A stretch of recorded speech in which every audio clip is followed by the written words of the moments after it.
Hello, everyone in Lemonade Legend Land. This is Michelle Faust, and here's another one of our Lemonade Flight series where we give you just a little taste of our three guests today to find out a little bit about them and what they do and how they serve others. So I am very excited to have Patti Grover and Monica Williams. Kimberly, I hope I don't mess up your last name. I should have asked for Guimarin. Very close. They pronounce it Guimarin. Okay. The G-I-N to it. It's important to me to say somebody's name correctly, and so I apologize for not checking first. But Gimmon, all right. So happy to have all three of you here, having a little lemonade shot with me, because that's what we're doing right now, is lemonading coronavirus, right? Yeah, for sure. Yeah, yeah. So we represent kind of East and West right now because Patty's over in Maine and Kimberly and Monica are here in Phoenix. And so it's nice to pull in people from different parts of the country.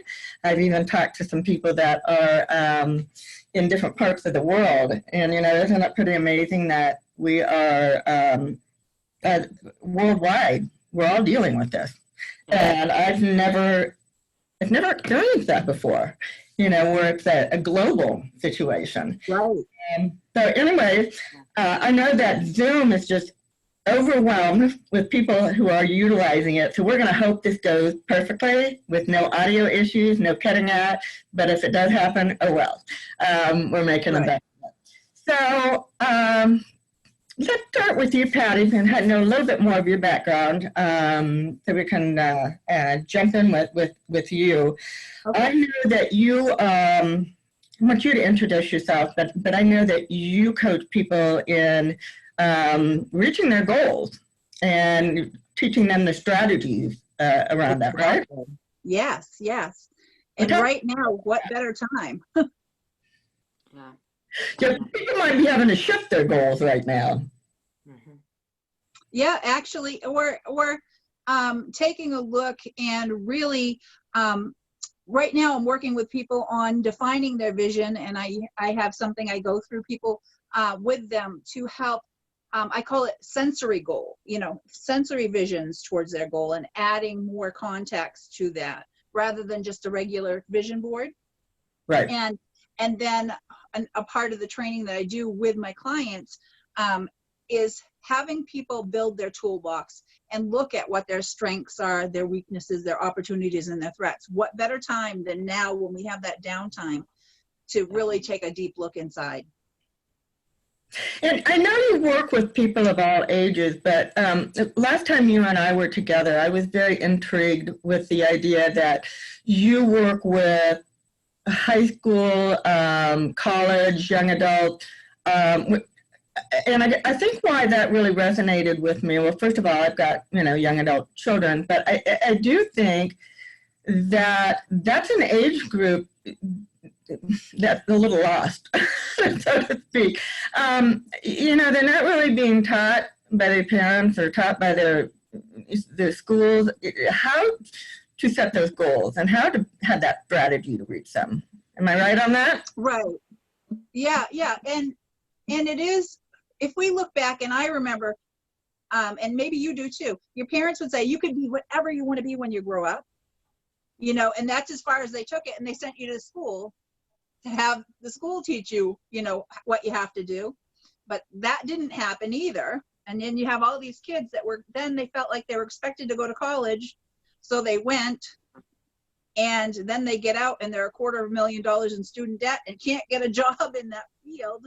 Or if they do, they're there a year and hate it, you know? So I find that working with younger folks, it helps them take their high school more seriously. And then they're making better choices when it comes to going to college, whether it be that they're more prepared and go into it, and that their sophomore or their freshman year isn't just an expensive party. And, you know, and so they're going in having all their ducks in a row, and they're, you know, doing all the things that they need to do in preparation for that.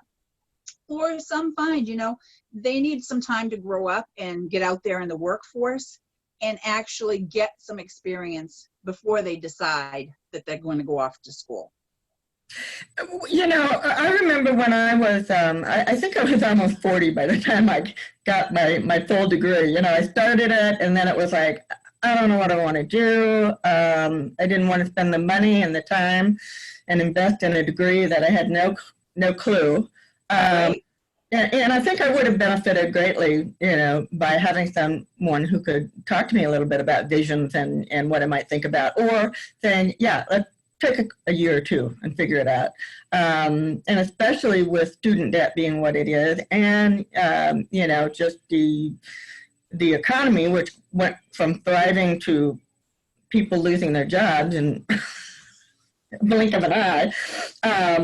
So I appreciate your talking about that particular group, because I think that the millennials and the Gen Xers and everybody coming up are just such an important group of people, and they're a future, and that Exactly. they bring to the table. Right. And, also, look at our blue collar professions. Look, we need welders and we need people that are doing, that work that they didn't necessarily need to go to college for, Right. to keep our economy going. Look at what we're going through now. We're going to need people keeping things together for us. Exactly. And they can make wonderful, wonderful lives for themselves, getting technically trained for those things. Absolutely. That's a really good segue, I think, from Monica, because Monica, you work very closely with people who are dealing with unemployment and help coaching them to back into the workforce, right? Am I right? Yeah, and it's interesting, and it's interesting now I'm on the other side, as I heal through cancer, and so as I am, reshifting myself. But I love what Patti just said. I had worked for a program at the community college a couple of years ago, and we trained people on getting into the energy field. And I have always said education has got to change. I sat down with both chancellors and I said, you've got to do something different, because we are not marrying up, as I call it, the workforce with reality. And reality as we know it today with Corona, every school pretty much in the nation has gone online.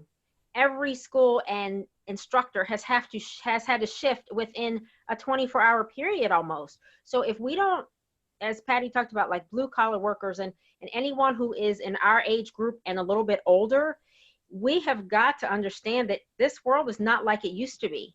And if we don't get more open, we're going to be behind other countries. We're going to be behind in helping what you said in the beginning. Like I look at my daughter and my ex-husband and I'm trying to encourage her to walk in her purpose. We're all born with a purpose. I believe that wholeheartedly. How we find out about that, how we train people about that right now, like in what is Patti's doing, I'm doing, and your other guest and you as well. This right here is what people need to hear, because people are like, what do I do? This is a whole paradigm shift. And I don't care what culture you're from. I don't care if you are, corporate, and everyone right now, if we're not thinking different, this has not impacted you yet. Yeah, I totally agree with that. I think it's testing a lot of us right now in terms of can we shift and adapt? And that goes for us individually as well as, the workplace, and the CEOs out there and everyone else. And I think it's going to be an opportunity. Yes. Because the people who are, creative and innovative about, how to navigate what we're going through, I think are going to come out ahead. Well, this is for me where my heart whispers comes from. It's really what we're whispering internally that sometimes we're not even speaking. But this is a real introspective internal check for a lot of people who have been doing business one way and you can't. And when I was doing resumes, and I still do them and help people with that, I always looked at what they weren't saying. Like one woman came in and she's like, I want to do business. And I started getting to know her more than I got to know that piece of paper, because the resume still, while we use it as a tool and it is necessary to weed people out, you're missing a whole lot if you just base skills on a resume in this day and age. So she began to talk, and she started talking about writing. And I was like, I think you need to consider English or writing. Or she had a book she had put on hold because her parents told her it was stupid, she shouldn't write. And I'm like, everything you're showing me without saying a word is saying you should write. Well, thank goodness she came back to me probably about 6 months later, and she had written her first manuscript. She's like, because you got it, you heard me. Because I feel like in this situation, we have got to be hearing and listening to people, because it's beyond what people are saying. A lot of people are saying, but what they're doing, the fears, there's a lot of things that you have to take into consideration. So I wholeheartedly agree that not just, like you said, the younger generation, which is funny that we can all say the younger generation. I'll be 50 in August, and I'm like, wow. But any of us right now, what internally did you want to do years ago that people mocked you about or said, oh, that's stupid? Now's the time for us to also uplift each other. And like you said, make, lemonade out of these crazy lemons we got, and go, why don't you do this? Let me encourage you. How can we also help? Because I was talking to someone today, ladies, and I was saying, you know what, maybe you can't write a big check, but maybe like we're doing, we can give an encouraging word to someone that might just be the thing they need to hear, to say, you know what, I can't do all 10 things, but what's one thing today? And my company has changed today. It will be changing, but change today. And my tagline is success from the inside out.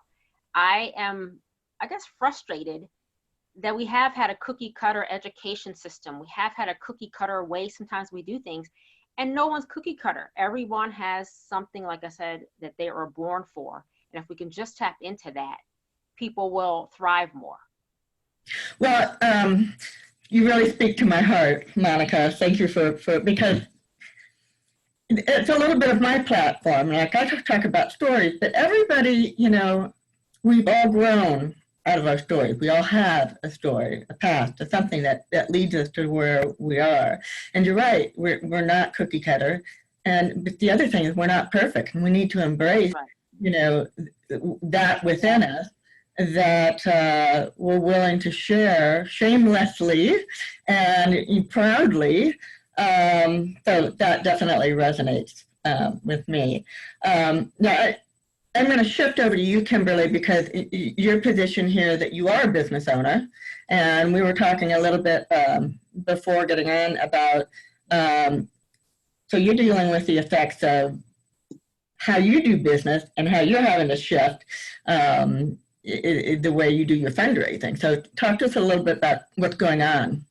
Yes, thank you. And I love what the two ladies before were saying. The shift in the world is amazing. I feel kind of oddly blessed that about a year ago, I did a shift in my business, oddly enough, from dealing with retail and being in stores to taking it more to an online, when I launched my Buy a Bag, Give a Bag, where if you buy a bag, I donate a bag to our active troops. And I also increased the efforts into the fundraising side of my company. So it can be done online. Everything is already virtual. So I felt very blessed to have done that because it just lined up more with my own purpose and passion. And that's helping other people help themselves, so to speak, and helping those that are doing something for us with the military. And schools right now are even in a worse situation because they've all been needing to raise money. And my children are both school age. I have a 3rd grader and a 6th grader. And I know there's always a need for more money in schools. And so that's why the fundraising became more important to me, that I could see those needs and it was a way to meet them. And that is so great that you've been able to incorporate the charity and the giving side of things into running a business. And I think a lot of businesses are trending towards that, and people look for that. They want to know, if I'm putting my money into your product or your service, is that serving anyone else as well? Exactly. And there's a lot of places and a lot of great causes, but again, as we've been talking to, the kids, the future, education, and they can't survive with the funding they have right now and the resources. And especially right now, I've been talking to people who are living in small rural areas, where they don't necessarily have a computer or internet to be able to do online schooling. I mean, And And that's it- one of the things that Right our here in the schools- state of Maine.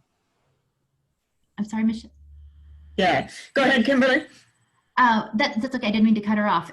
Yes, our schools here, one of the things that the APT has done is purchase some of these Chromebooks through their fundraising. So that's why, I mean, because not everyone has them, as you're saying, and they're at the schools right now handing them out to anyone who needs to check one out.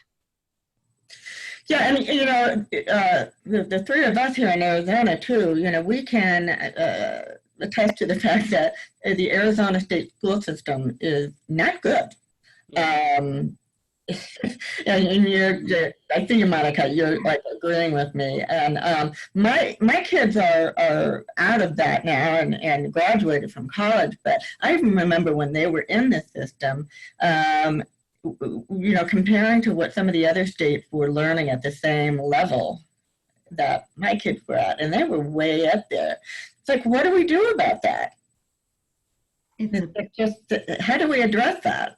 Well, Yeah, you have, take the floor. me or Kimberly? No, Oh, go ahead, Monica, please go ahead.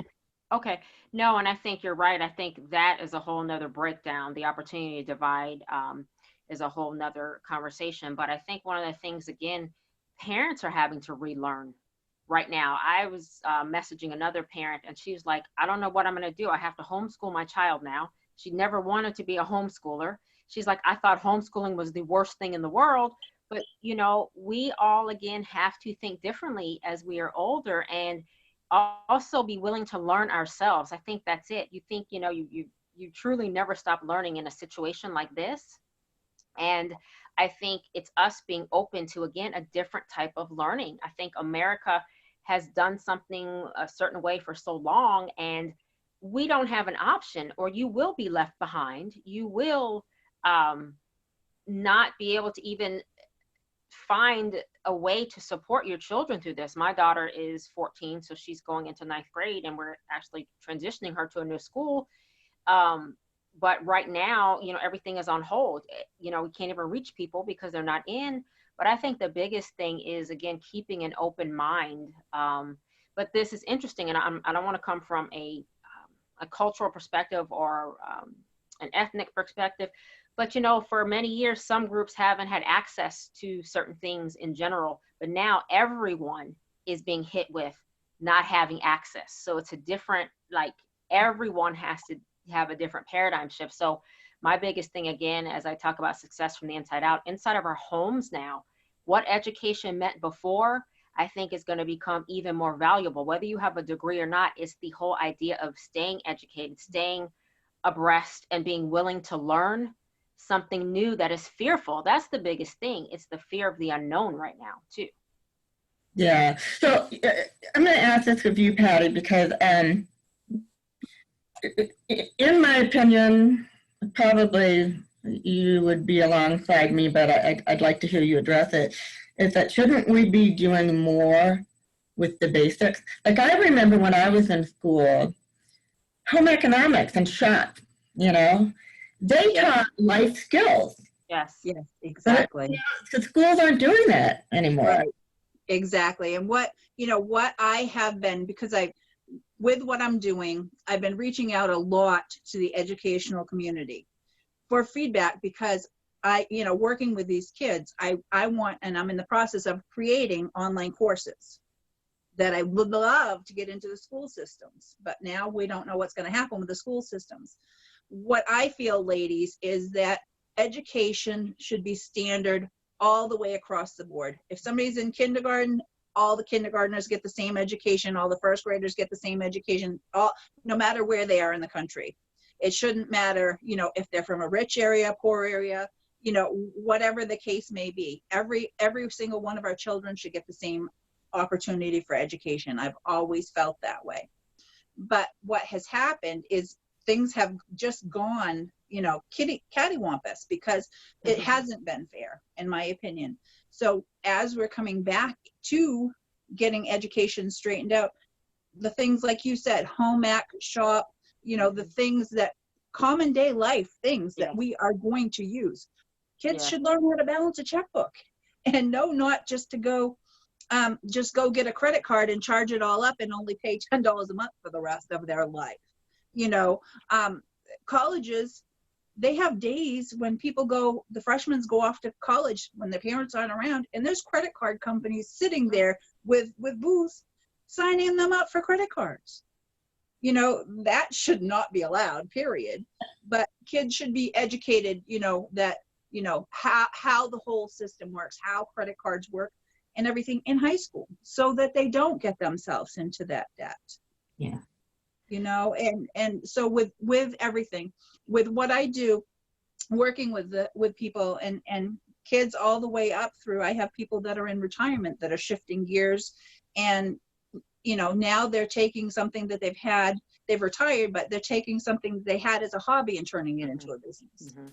But for kids and younger people is empowering them, because teaching them how to achieve these goals and give them the step-by-step process to do it, they get that under their belt, and they feel empowered that they can take something else on, the next biggest thing, and go from there.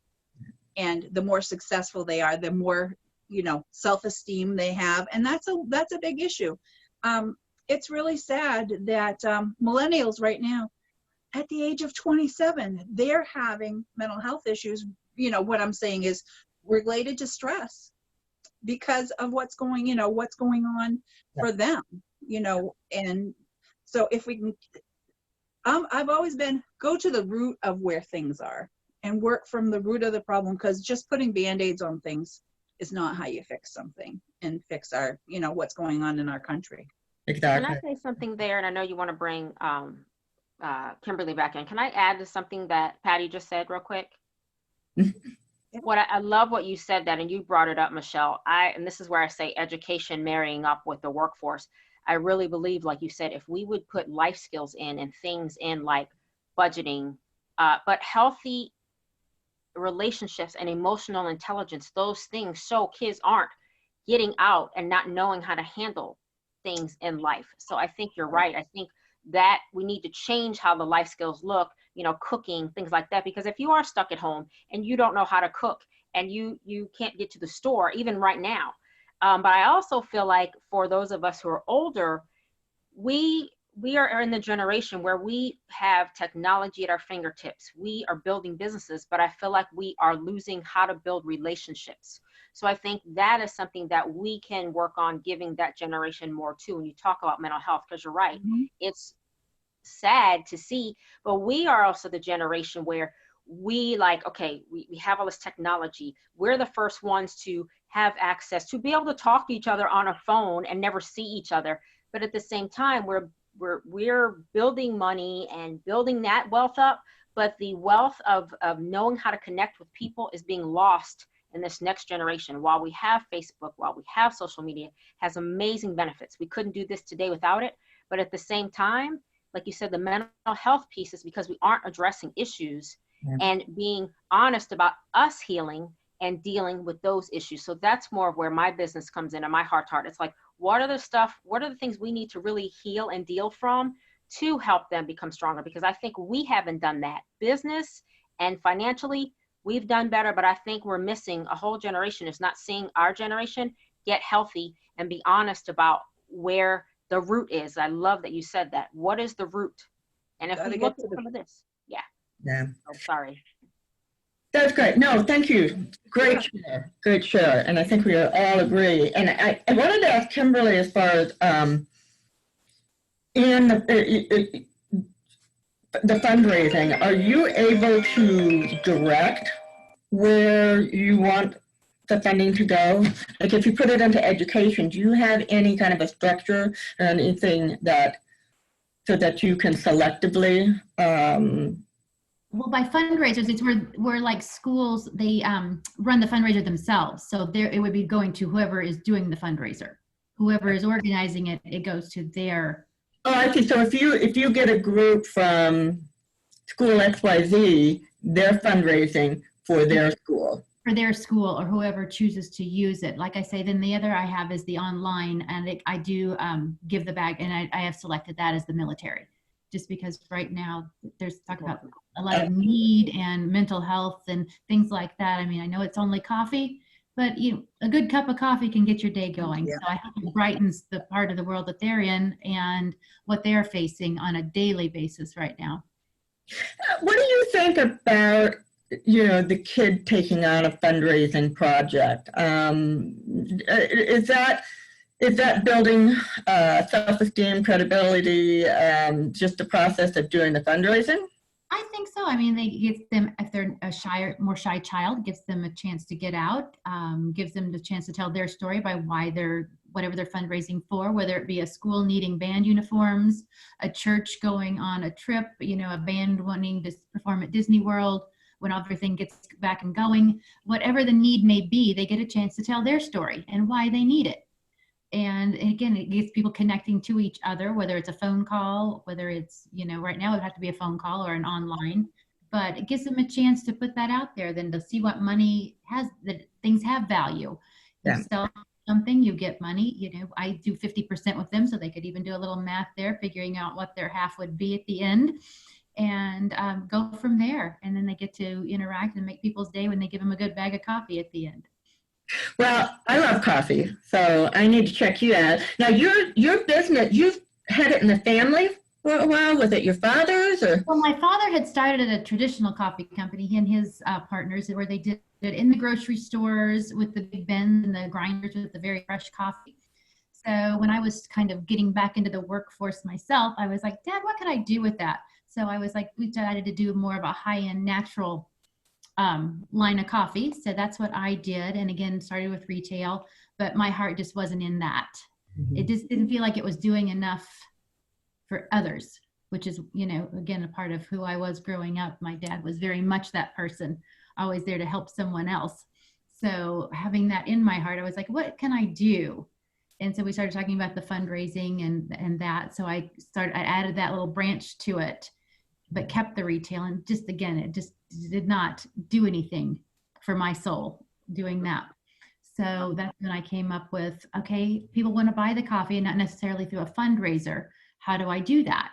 So a friend of mine goes, do what they do with that shoe company, give a bag. I'm like, okay. I'm like, I love that idea. So then I had to sit through and think through the very, very worthy places that I could send that and how to logistically make that happen. And my brother-in-law was in the military. My other brother-in-law is just retiring as a colonel, and very much my uncles were all in the military. So that just sort of seemed to make a lot of sense to us. That's and I'm very good with the active troops because, they're out there still doing it.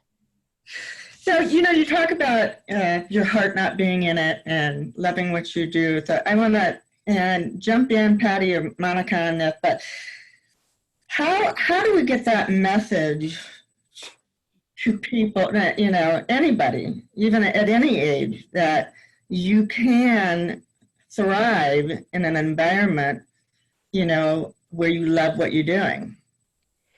I love what she said, and I wrote that down. So I can't wait to be a patron for both of your businesses. I really love your approach, but I love the buy a bag, give a bag. I think you said it right there. It wasn't doing anything for your soul. And that's what I mean also about people's purpose. I think just today, I had a friend, we talked yesterday and we talked through some things this morning. She called me back and she said, thank you for just listening. And I think if we are really listening to people, we are hearing some of their purposes, some of their passions, some of their hurts, fears, whatever, and stopping to go, okay, I heard you say this. This sounds like this is what makes you leap. And I think, again, it's kind of being in tune, but also ourselves. Everyone that has spoken today has talked about, I did this did not work. And I love how Michelle said that. She went to the retail side and I'm not even in front of you and I can just see, and that's why I look at the nonverbal. Her whole nonverbal body language just changed and she was like, retail, not having it, but really listening to people's hearts. And again, that's where the heart-to-heart whispers. It's what we whisper to the world without saying a word. And we have people right around us who we're watching them do one thing. And I'm like, is that what you really want to do? If you could paint a picture, I tell people with resumes, if you could paint a picture of your life, you're the artist, how would you paint it? And for me, that's how I believe when I was in there with the prison, when I've worked with inmates, when I have whomever it is, I feel like for me, you know, across the board with other cultures, it doesn't matter. I think for me, that's one of the gifts I hope that I bring to the world, that I do try and meet them where they're at, not where I expect them to be. You want to weigh in on your 2 cents, Patty? Well, I agree with so much of that. One of you ladies had said earlier about if something keeps coming back to you, maybe there's a reason for that. Mm-hmm. And I've always said, if you have a dream, if you had a dream when you were a kid, you wanted to do something when you grow up, but that some stuff happened in your life and that never happened. If you're still having that dream and it's reoccurring, there's a reason for that. You're being drawn to that, and that's part of your purpose. That's right. So that, that makes all the sense. But what I tell people and is that right now I'm saying stay in instead of go out, but stay in right now and live with joy and intention. We have to do things that bring joy to us. It makes the world such a much better place for us and everyone around us. So living with joy and intention and designing your own destiny, because it is your life. I can tell anybody, oh, this is what you need to do. Hey, you'd be good at this or whatever like that. But that's not what it's all about. That's what I tell my clients. It has to come from inside of you. You have to want to do it no matter what it is. It's not my dream or goal. It's their dream or goal. That's right. And then once they connect that, then, we can help them determine their why and get that really pegged down. And so then we can give them the vision, and I can help them build their vision upon that why, because we all have to have that if we want to achieve our dreams and goals. So right. Again, living with joy and intention. And right now, like I said, what better time than when we all have this downtime to really stop and think, and allow ourselves to dream. So many people, especially women, we don't allow ourselves to dream. We put everybody else before us, and we don't think that we can do this. And then our self-sabotage takes place and our limiting beliefs. And again, we don't allow ourselves to even think that we deserve to have anything that's good in our lives or that will bring us higher, whether it be financially, to grow our self-esteem and self-respect. So those things. So I'm saying design your destiny while you have this downtime. Take this time to start putting plans in place. And the first place to start is starting with just figuring out where you want to be. You have to figure out where you want to be, but to get anywhere, you have to know where you're starting from. And I would just say that the best way to do that is start thinking of, if you want to be there, what do you need to have to be there? So looking at what your personal strengths are, what your weaknesses are, what your threats are, and what your opportunities are, and get them down on paper and build that toolbox, and because that will empower you to be able to get there. Because what we look at ourselves, and when we look at ourselves, we're our worst critics. We really are. So getting it down on paper and working on it, now's the best time to be doing that, because you can plan for when this crisis is over, you can be hitting the ground moving forward. And so many people right now, everybody that has dreamed, wished, or even thought that they may want to have a home-based business now after they're experiencing having to be at home, this may be just what they needed to get to it and make that happen. A great beta test for them, isn't it? Yeah. Yes. Yeah. Exactly. And I think that this is the time to kind of take a deep breath, step back, and there's many resources out there that we can be taking advantage of now. I know that Harvard and some of the other Ivy League schools are putting online classes for there. There's just, reach out to different business coaches, find out somebody that, can lead you in the right direction, engage with other entrepreneurs and business owners. This is a good time to do this. Because just because we have to have this social distance doesn't mean we can't get on the internet, can't get on Zoom calls, can't, just phone up somebody. I know I'm taking advantage of trying to just reconnect with some people. Mhm. You Exactly. can catch them at home finally. Like a gift. Yeah.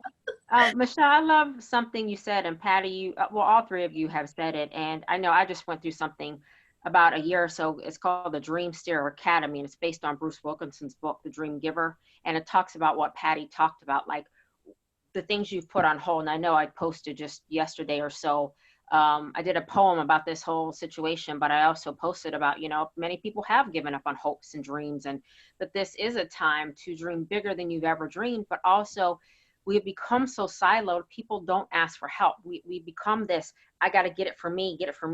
But right now we need each other. So I love that you said, like, I love reaching out to my coaches and my mentors and saying, hey, I need to help with this, or how do I do this? Reminding people that it's okay to ask for help. Like, this is a perfect time because, like you said, many of us are either, renewing, revamping, recharging. And renew is one of my words for the next year. I have 5 words I'm working on. But I love how Patty said that, because this is prime time. And the woman who runs the Dreamster Academy, Beverly Brown, like, I'm on the phone with her every other day.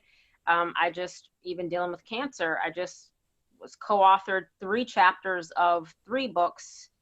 And then I'm working on my 4th, and it's a Heart to Heart Whispers about my father. But so I'll talk to you more about that later, Michelle. But I said, you know what can I do during this time? And I think that's so simple. Like you said, with your daughter on board, it's a lot of things that we can do that we're just not used to being still either. We're used to being so busy. And some people are afraid to be still. And like you said, not self-sabotage, Patty, and be okay with, you know what, I am good at that. Or, you know what, I can do this. And I think, like you said, what can we do? I think that's one of the reasons why when the lemonade stand popped up and I found out about it, I thought the idea of turning lemons into lemonade for me, even up through cancer just recently, that diagnosis, is I think how I've been all my life. Tears, yes, but I'm like, I think it's our job and duty on this earth to give back where we can. And we know we can't save everyone, but I love how Patty put that, really going back to, I remember standing next to Oprah. We went to the same hairdresser in Maryland years ago. And I remember standing next to her. She wasn't the Oprah she is now, but that stuck with me. And I'll be 50 in August, but that stuck with me. And I thought, I like people. I like talking. But I love what you said, Patty, about not sabotaging too. I love it. Yeah, I mean, all of you have come out with this amazing and inspiring thoughts, and I feel like you were just about ready to say something, Kimberly. Did you have something you wanted to throw in there? I was going to say, having just revamped my company, it is scary to take a complete different direction, but the joy you get from it so outweighs the fear that you go through with change of any kind. And I just think that is just something you need to focus on, and it makes you just a better person all the way around when you have joy in what you do and you feel like it's doing the thing that you're meant to do. That it just all works, and you're just better, and you're more, I guess, better. I don't even know a better word than better. But it just makes you a happy person, and who doesn't want to be around a happy person? And contentment is just such a blessing.